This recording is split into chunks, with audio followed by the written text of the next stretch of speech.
નમસ્કાર નમસ્કાર નમસ્કાર નમસ્કાર નમસ્કાર નમસ્કાર વિદ્યાર્થી મિત્રો, સ્વાગત છે આપનું વિદ્યાકુલની અંદર. કેમ છો બધા મિત્રો? મજામાં ને? ચાલો ચાલો, જેટલા પણ મિત્રો અહીંયા આવ્યા છે આપ સૌનું હાર્દિક હાર્દિક હાર્દિક હાર્દિક સરસ સરસ મજાનું સ્વાગત છે. વિભાગ સી આખા અર્થશાસ્ત્રના પેપરમાં જે 28 માર્કનો હોય છે, ટોટલ 14 સવાલ હોય છે, બરાબર. એની જરાક આપણે મથામણ કરવાના છીએ. 7 ચેપ્ટરમાંથી 14 સવાલ, એટલે ઓન એન એવરેજ એક ચેપ્ટરમાંથી 2 સવાલ પૂછાવાની શક્યતાઓ વાળો આ વિભાગ એ ખાસ અગત્યનો છે આપણા માટે. બાય ધ વે, આખા અર્થશાસ્ત્રના પેપરમાં 2 વિભાગ એવા છે કે સૌથી વધારે પરેશાન કરે એવા છે, અને કયા છે? વિભાગ સી અને વિભાગ ડી. કારણ કે વિભાગ સી ના 28 માર્ક, વિભાગ ડી ના 27 માર્ક, માત્ર 2 વિભાગના થઈને 55 માર્ક થયા. બાકીના 3 વિભાગના થઈને 45 માર્ક્સ થાય છે. એટલે પેપરમાં માર્ક્સ ખેંચવા હોય તો વિભાગ સી અને વિભાગ ડી બંને ખાસમ ખાસ ઉપયોગી છે.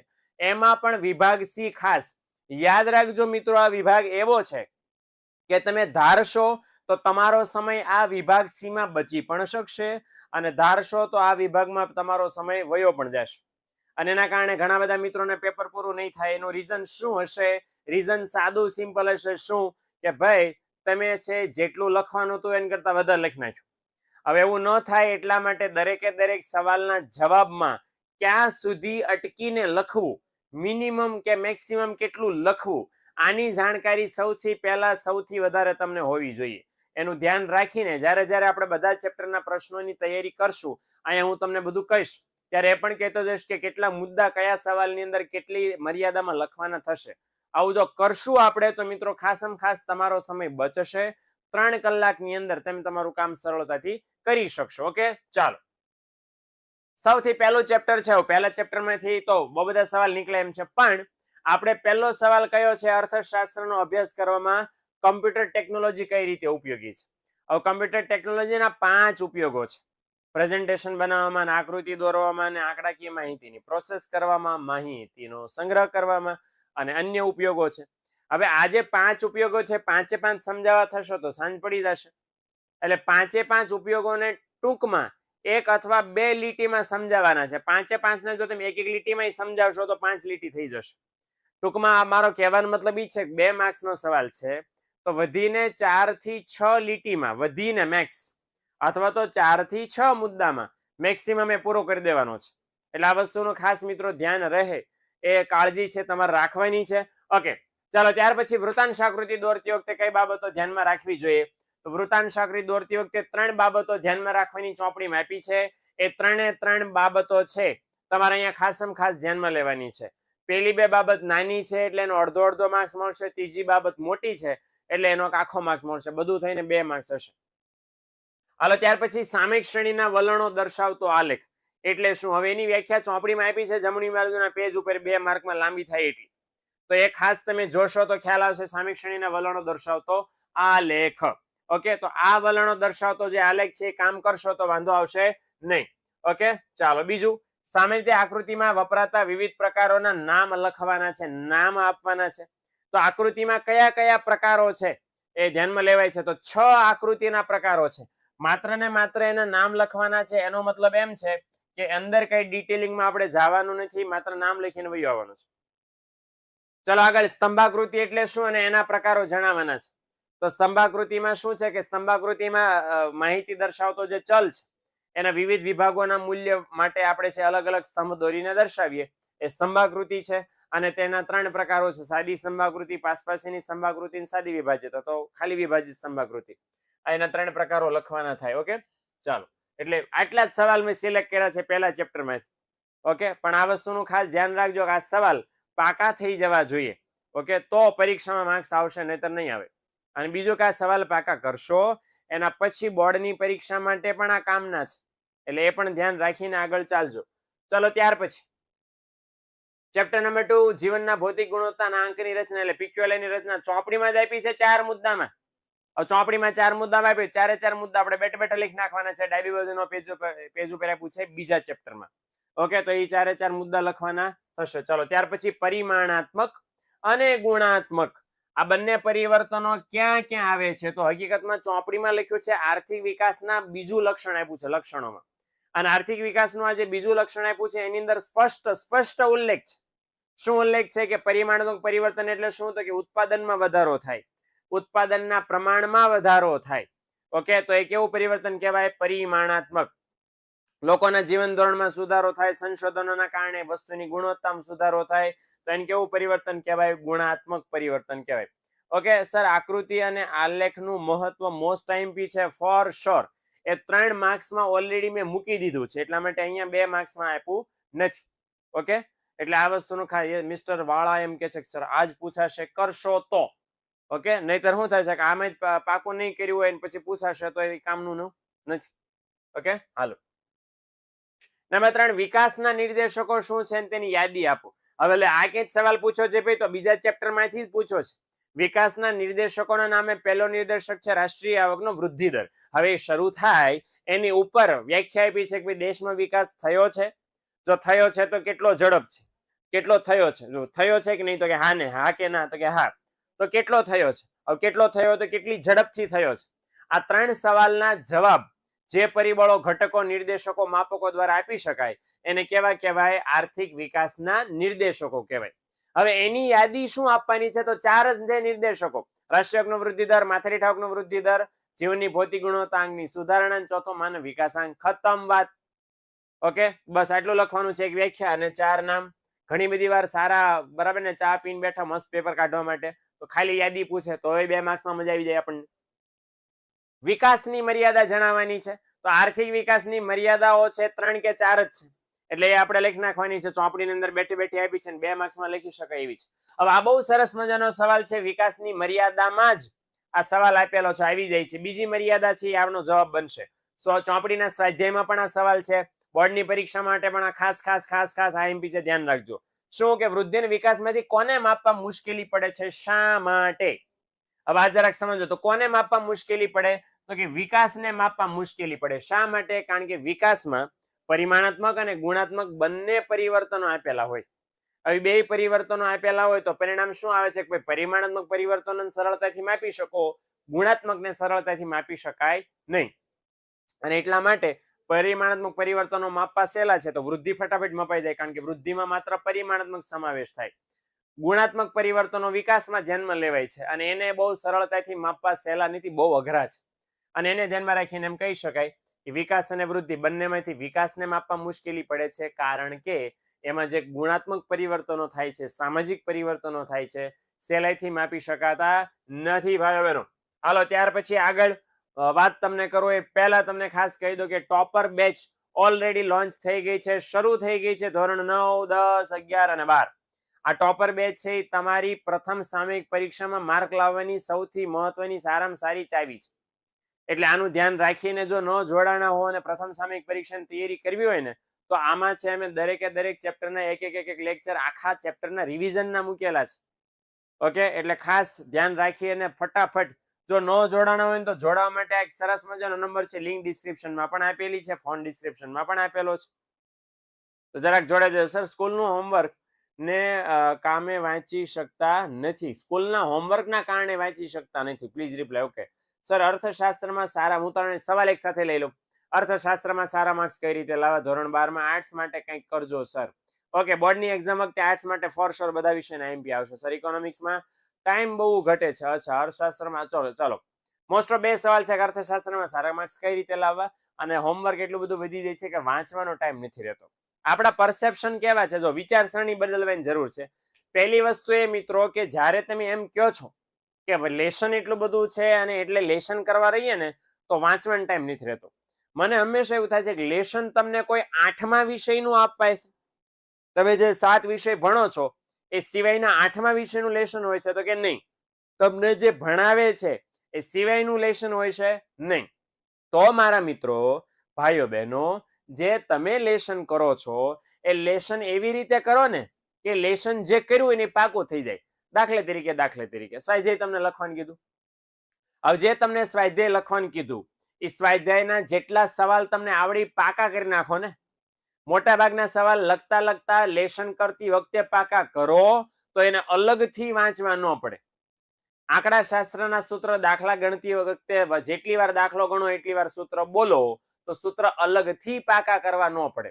થાય છે કેવું, લેશન કરવા માટે અલગથી તમે બેસો છો ને ઉતારા જ મારો છો બરાબર, બેઠે બેઠા અને વળી પાછું સેમ કન્ટેન્ટ તમે અલગથી વાંચવા બેસો. હવે આ કઈ રીતે ભેગું થાય?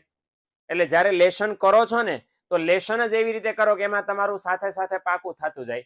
અલગથી એનો એ ટોપિક વાંચવો પડે તો તે મજૂરી કહેવાય, અને આ ઓછા સમયમાં આપણને આવી મજૂરી પોસાય એમ નથી. બીજું ઇકોનોમિક્સમાં કેમ માર્ક્સ લાવવા? તો ઇકોનોમિક્સમાં કઈ રીતે સરસ મજાના માર્ક્સ લાવવાના છે? વાંચીને. એના કરતાંય સારું કહું, રિવિઝન કરીને. ઓકે, આટલા ઓછા સમયમાં તૈયારી કેમ કોઈની કરવાની છે ભાઈ? બહુ સાદું, સ્પષ્ટ, સીધું, સિમ્પલ છે.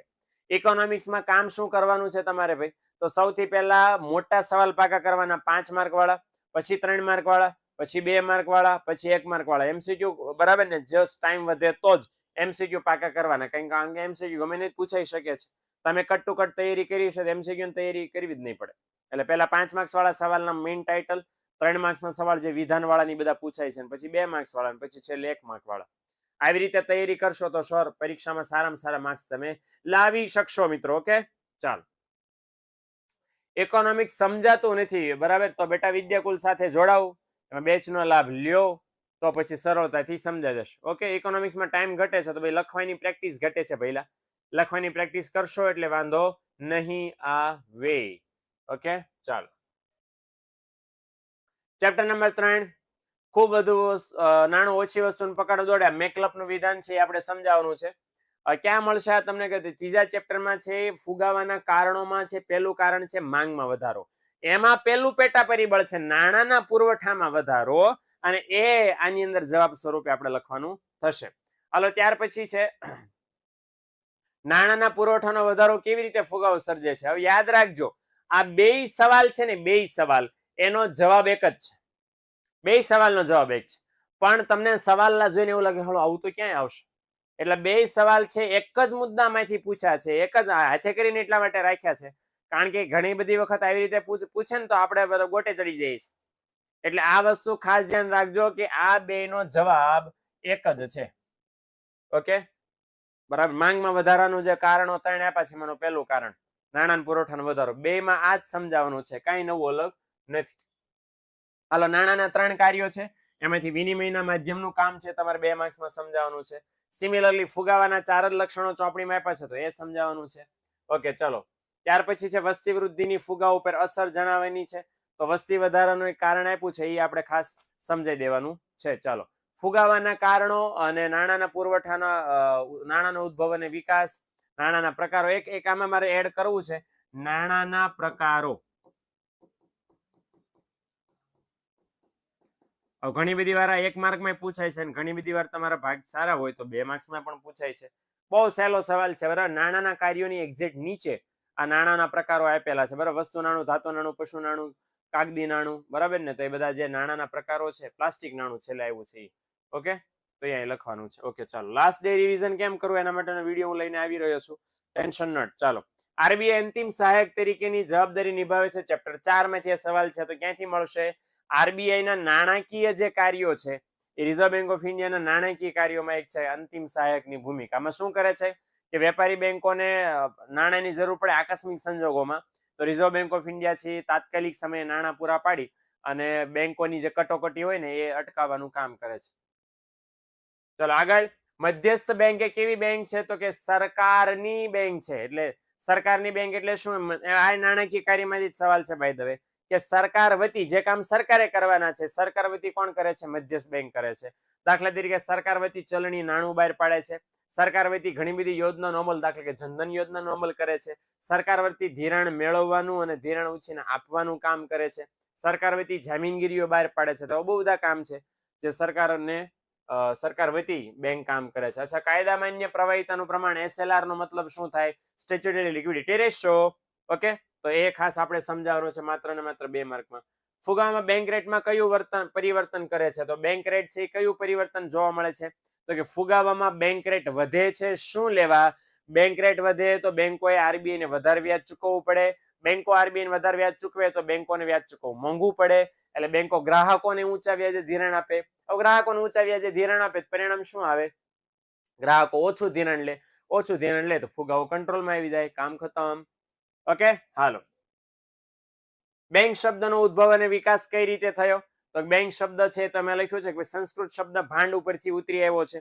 ઓકે, અને એનો મતલબ શું થાય છે? મૂડીનો જથ્થો કે સમૂહ. અને અંગ્રેજીમાં જે બેંક છે બરાબર ને એને પણ એવું કહેવાય છે મૂડી ભંડોળ અથવા તો મૂડીનો જથ્થો એવું સમૂહ કહેવામાં આવે છે.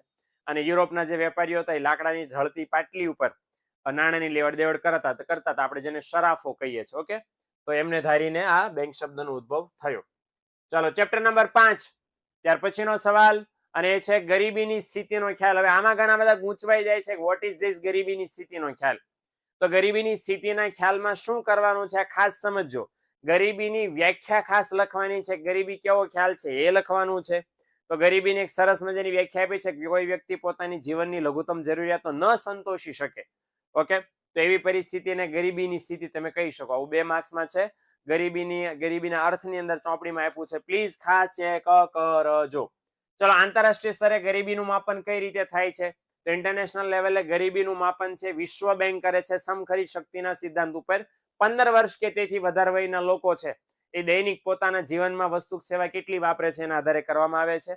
ઓકે, પહેલા $1 હતું બરાબર, $1.25 થયું, પછી છેલ્લે $1.90 થયું. તો $1.90 વાળો આંકડો યાદ રાખવાનો ને અહીંયા લખવાનું થશે. ગરીબી નિવારણમાં શિક્ષણનું મહત્વ. તો ગરીબી ઘટાડાનો ઉપાયો એમાં શિક્ષણ છે એ આપણે સમજાવવાનું થાય, શિક્ષણનો મુદ્દો. ત્યાર પછી ગરીબી રેખાની મર્યાદા 2 જગ્યાએ આપી છે. આવક અભિગમમાં પણ આપી છે અને નિરપેક્ષ ગરીબીમાં પણ આપી છે. 2 સેમ છે, એ તમારે લખવાની છે. ભારતમાં નિરપેક્ષ ગરીબીનું પ્રમાણ કેટલું છે? તો યાદ રાખજો આમાં કેટલા આંકડા લખવાના છે? તો આમાં ભારતનો આંકડો લખવાનો છે, આમાં ગુજરાતનો આંકડો લખવાનો છે. ભારતમાં પણ ગ્રામ્ય ક્ષેત્રનો આંકડો લખવાનો છે, શહેરી ક્ષેત્રનો આંકડો લખવાનો છે અને કુલ આંકડો લખવાનો છે. ઓકે, ગામડામાં કેટલી હતી? 25.7. શહેરમાં કેટલી હતી? 13.7. ટોટલ બધું થઈને ભેગું કરો કેટલી હતી? 21.9. આ બધા ટકાવારી છે. ઓકે, ગુજરાતમાં કેટલા હતી? તો કે 10% થી 20%. હાલો, ભારતમાં બીજું આ પણ લખવું પડે કે સૌથી ઓછી ક્યાં હતી અને સૌથી વધારે ક્યાં હતી. સૌથી ઓછી ક્યાં હતી? તો કે ગોવામાં. સૌથી વધારે ક્યાં હતી? તો કે છત્તીસગઢમાં. ઓકે, ગોવામાં કેટલી હતી? તો કે 5.09. અને છત્તીસગઢમાં કેટલી હતી? 39.93. ખતમ. આટલા આંકડા. ઓકે, થઈ ગયા. હવે ચેનલમાં ધનજભાઈ ઠાકોર ઓકે એવું કહે છે કે સર ચેનલમાં કઈ રીતે જોડાવું? તો ભાઈ નીચે સબસ્ક્રાઇબ નું કંઈક બટન હશે, એ જરાક સબસ્ક્રાઇબ નું બટન છે, જરાક ક્લિક મારી દેજો. અને જેટલા મિત્રો અહીં જોડાણા છો બરાબર ને, જો લેક્ચરમાં તમને આઈએમપી મળ્યું હોય, આ ઉપયોગી તમને થવાનું હોય, તમને વિશ્વાસ હોય, તો જરાક લાઈક ન કરી હોય તો લાઈક કરી દેજો ભાઈ. જોડાયેલા રહેજો ને લાઈક જરાક કરજો તો જરાક મને મજા આવે લેક્ચર લેવાની. હે ને? અને ચેનલમાં જોડાવવું છે સાદી સિમ્પલ ભાષામાં શું કરવાનું છે? સબસ્ક્રાઇબ કરી દેવાની છે. જેટલા વિડીયો અમે જ્યારે લઈને આવીએ એટલે તરત ને તરત તમને છે એ મળી જાય. નાણાંના પ્રાથમિક કાર્ય કેટલા છે? નાણાંના પ્રાથમિક કાર્ય 3 છે. 3 ચોપડીમાં તમને આપ્યા છે અને 3 આપણે સમજાવવાના થાય. જો 3 માર્કમાં પૂછાય તો ઓકે, ચાલો. બરાબર, એક બીજું તમારા માટે આપ્યું છે બરાબર ને, તમારા માટે આટલું બધું મટીરિયલ બહાર પડ્યું છે. તમે છો બધા 12મા વાળા, તો 12માં પેપર સેટ કોમર્સ હોય કે આર્ટ્સ હોય ઓલરેડી લોન્ચ થઈ ગયા છે બરાબર ને. હું તમને જરાક ઝૂમ કરીને બતાવું. ઓકે, તો ઝૂમ પોસિબલ નથી, માફ કરજો. પણ ધોરણ 12 કોમર્સ નું પેપર સેટ, 12 આર્ટ્સ નું પેપર સેટ, ધોરણ 10માં પેપર સેટ, હિન્દી વિષયની 10મા ધોરણ સોરી 10મા ધોરણની ચોપડી આપી ગઈ છે અને 10 પેપર સેટ અલગથી અમે બહાર પાડી દીધા છે. 10મા ધોરણના બધા જ વિષયની મુખ્ય બધા વિષયો જેટલા છે 6 વિષય, એ 6 વિષયની પુસ્તકો પણ અહીંયા અમે બહાર પાડી છે. એ જો તમારે લેવી હોય, અને જો અહીંયા ખાસ આ ટોટલ કિંમત આ બધું લેશો તો 1650 ની છે, પણ બધું લેશો તો કેટલી મળશે તમને? 1400 ની અંદર. બરાબર, એટલે આ ધ્યાન રાખજો. મટીરિયલ ઓલરેડી અમારું વેચાઈ રહ્યું છે, બહુ સરસ મજાનું અમે આપી રહ્યા છીએ વિદ્યાર્થીઓને. તો આ વસ્તુનું ધ્યાન રાખીને ફટાફટ જલ્દીમાં જલ્દી લેજો. અને લેવા માટે શું કરવાનું છે? બસ કોલ કરવાનો છે 9714444454 ઓકે, અને 9714444449. તો આની અંદર છે તમારે કોલ કરીને માહિતી લેવાની છે. ડન. ઓકે, અને લિમિટેડ ટાઈમ માટે ઓફર છે. યુથ 500 કોડ વાપરશો એટલે તમને હોમ ડિલિવરી ફ્રી મળશે.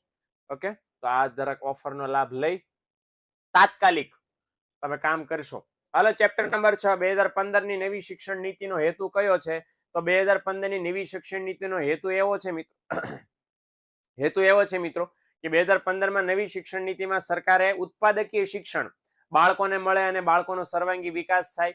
વર્તમાન સમયમાં ખેતી, ઉદ્યોગ અને સેવા ક્ષેત્રમાં જે શિક્ષણ વાળી પદ્ધતિનું જ્ઞાન અપાઈ રહ્યું છે એ જ્ઞાન બાળકોને મળે એવો એક સરકારે શિક્ષણ નીતિનો હેતુ નક્કી કર્યો છે અને એના માટે ઉદ્યોગ ક્ષેત્રને પણ સાંકળવાનું નક્કી કર્યું, ખાનગી ક્ષેત્રને પણ સાંકળવાનું એની અંદર નક્કી કર્યું છે.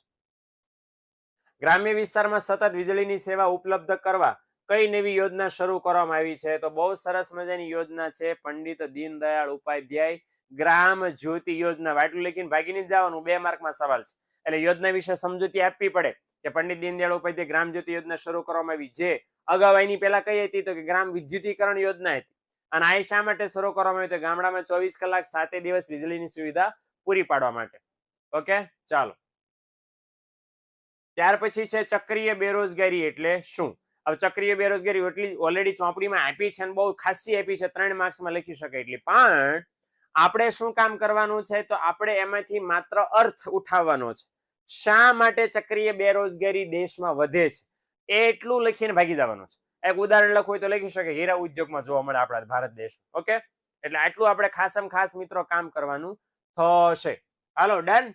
હાલો, ત્યાર પછી પ્રધાનમંત્રી કૃષિ સિંચાઈ યોજના ક્યારે અને કયા ઉદ્દેશ્યથી શરૂ કરવામાં આવી? ચોપડીની છેલ્લી યોજના છે, પુસ્તકની છેલ્લી યોજના છે.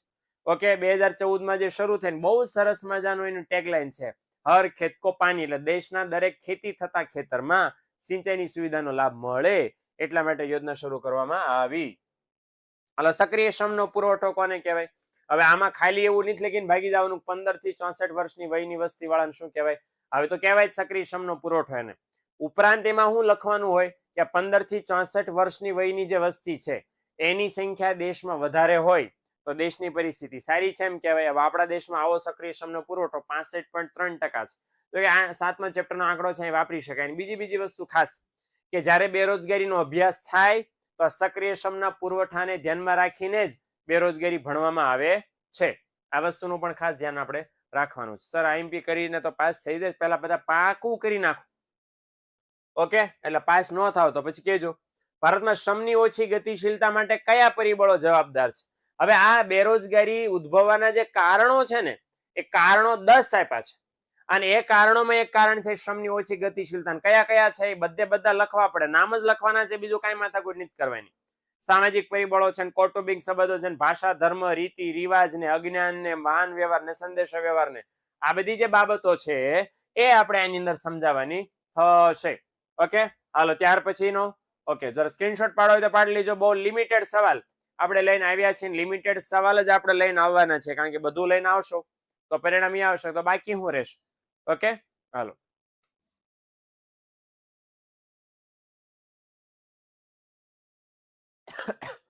ઓકે, ચાલો આગળ વધીએ. ચેપ્ટર નંબર 7 વસ્તી નામનો સરસ મજાનો ચેપ્ટર છે, એમાં ભરપૂર આંકડાઓ છે. ઓકે, તો એમાં ચેપ્ટરમાં 2 માર્કનો સવાલ પહેલો જ જે પૂછાય કે 1921 ના વર્ષને મહાવિભાજક વર્ષ શા માટે ગણવામાં આવે છે? 4 મુદ્દા આરામથી થઈ જાય, બરાબર ને? હું તમને કહી દઉં, બરાબર, એના મુદ્દા બનાવી શકો. 1921 નું વર્ષ એકમાત્ર એવું વર્ષ હતું કે જેમાં વસ્તી વધવાને બદલે શું થઈ હતી? ઘટી હતી. શા માટે? કારણ કે જન્મદર કરતા મૃત્યુદર ઊંચો હતો. મૃત્યુદર શા માટે ઊંચો હતો? કારણ કે દેશમાં અલગ અલગ રોગચાળાનું પ્રમાણ વધારે હતું. કયા કયા રોગો? તો રોગના નામ લખવાના: Shitala, plague, malaria, dengue, influenza વગેરે વગેરે. આ બધા રોગોના કારણે લોકોનો મૃત્યુદર ઊંચો હતો અને એના કારણે 1921 ના વર્ષમાં વસ્તી વધવાને બદલે -0.03% ઘટી. હવે આ એકમાત્ર એવું વર્ષ છે જેમાં વસ્તી ઘટી હતી. ત્યાર પછીના તમામ વર્ષોમાં વસ્તી ઘટવાને બદલે શું થઈ હતી? વધી હતી. ઓકે, અને માટે કહી શકાય 1921 નું વર્ષ કેવું છે? મહાવિભાજક વર્ષ છે.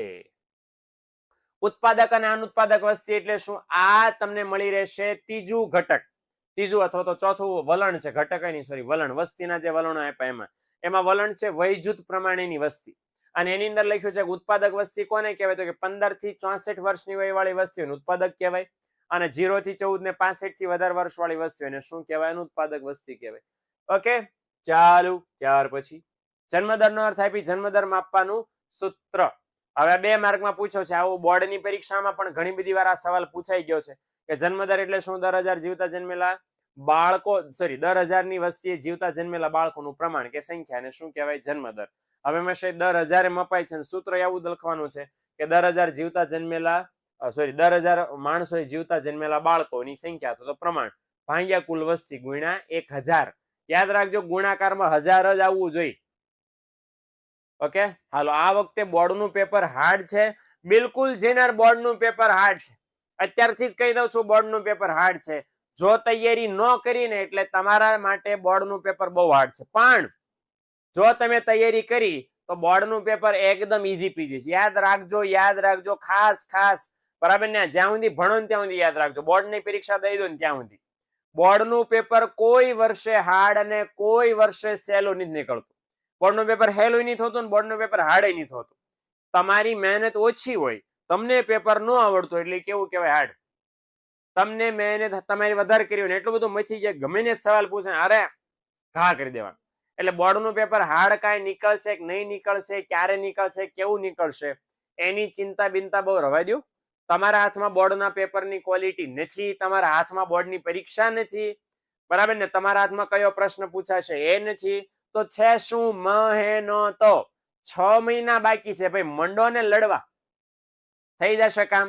એટલે પેપર કેવું નીકળશે, માર્ક કેવા આવશે, પેપર કેવા જોવાશે, અરર આ બળતરા કરીને જ અડધા થઈ જાય છે આમાં, બરાબર ને. ઘણા બધા તમે એમનામાં જ અડધા થઈ જાય, આ પેપર અઘરું નીકળ્યું તો એ કાંઈ નીકળવાનું નથી.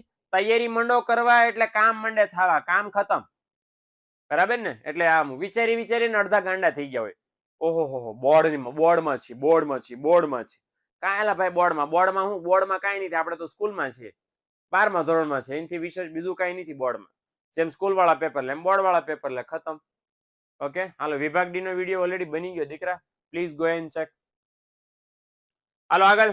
ત્યાર પછીનો મુદ્દો મૃત્યુદરનો અર્થ આપી સેમ મૃત્યુદર માપવા માટેનું સૂત્ર. મૃત્યુદરમાં યાદ રાખવાનું 10,000 જીવતા જન્મેલા માણસોમાંથી તો 10,000 ની વસ્તી અથવા એમ લખી શકાય કે 10,000 ની વસ્તીએ મૃત્યુ પામતા વ્યક્તિઓનું પ્રમાણ કે સંખ્યા, એને શું કહેવાય? મૃત્યુદર.